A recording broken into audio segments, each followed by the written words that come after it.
સુરતમાં સતત વધતી મોંઘવારી અને ડીઝલની તીવ્ર અછત મુદ્દે આમ આદમી પાર્ટી દ્વારા વિરોધ પ્રદર્શન કરવામાં આવ્યું હતું। મોટી સંખ્યામાં કાર્યકરો સાથે કલેક્ટર કચેરીએ પહોંચેલા આપના આગેવાને સરકાર સામે આક્રોશ વ્યક્ત કરી મુખ્યમંત્રીને આવેદનપત્ર પાઠવ્યું છે। ગુજરાતમાં દિવસે દિવસે વધી રહેલી મોંઘવારી અને ડીઝલની અછત સામે રાજકીય વિરોધ વધુ તેજ બનતો જઈ રહ્યો છે। સુરત શહેરમાં આમ આદમી પાર્ટી દ્વારા આ મુદ્દે વિરોધ પ્રદર્શન યોજવામાં આવ્યું હતું।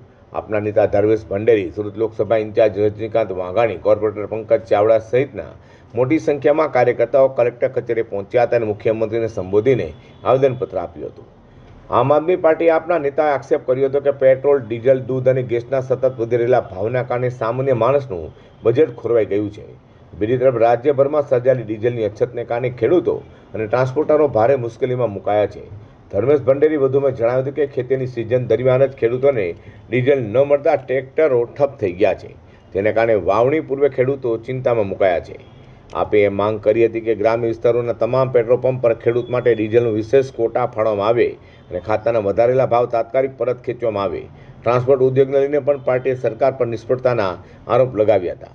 ડીઝલની અછતને કારણે માલવાહક વાહનો હાઈવે પર અટવાઈ રહ્યા છે અને સમયસર ડિલિવરી ન થતાં ટ્રાન્સપોર્ટરોને ભારે આર્થિક નુકસાન થઈ રહ્યું જણાવ્યું હતું। આપે તમામ હાઈવે પર આવેલા ઇંધણ સ્ટેશનો પર 24 કલાક પૂરતો ડીઝલ પુરવઠો સુનિશ્ચિત કરવાની માંગ કરી હતી। સાથે જ ઓઇલ કંપનીઓ દ્વારા સપ્લાયમાં થતી કાપ, સંગ્રહખોરી અને કાળાબજારી રોકવા માટે કડક વિજિલન્સ તપાસ સમિતિ નિમવાની માંગ પણ કરવામાં આવી હતી। સામાન્ય જનતાને મોંઘવારીમાંથી રાહત આપવા માટે ઇંધણ પરનું વેટ અને સેસ ઘટાડવાની તેમજ દરેક જિલ્લામાં પ્રાઇસ કંટ્રોલ અને મોનિટરિંગ સ્ક્વોડ શરૂ કરવાની માંગ આમ આદમી પાર્ટી આપ દ્વારા સરકાર સમક્ષ મૂકવામાં આવી છે। આજે આખો દેશ મોંઘવારીના મારથી ત્રસ્ત છે, હેરાન છે, પરેશાન છે। ખેડૂતોને ડીઝલ નથી મળી રહ્યું, વેપારીઓના ધંધા ભાંગી ગયા છે, ટ્રાન્સપોર્ટરો પોતાના વાહનો સાઈડમાં મૂકીને બેસી ગયા છે અને લોકો મોંઘવારીના મારથી પીડાઈ રહ્યા છે।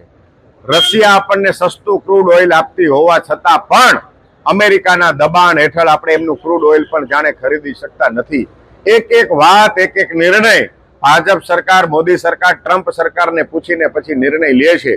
ત્યારે આ દેશને કોણ બચાવશે? આ દેશના લોકો મોંઘવારીથી ત્રસ્ત છે। ત્યારે માનનીય કલેક્ટરશ્રીના માધ્યમથી માનનીય મુખ્યમંત્રીશ્રીને આવેદનપત્ર આપવા માટે આવ્યા છીએ કે ગુજરાતની જનતાને મોંઘવારીના મારથી બચાવવામાં આવે। ગુજરાતની જનતા પીડાઈ રહી છે, ખેડૂતો, વેપારીઓ, ટ્રાન્સપોર્ટરો પીડાઈ રહ્યા છે।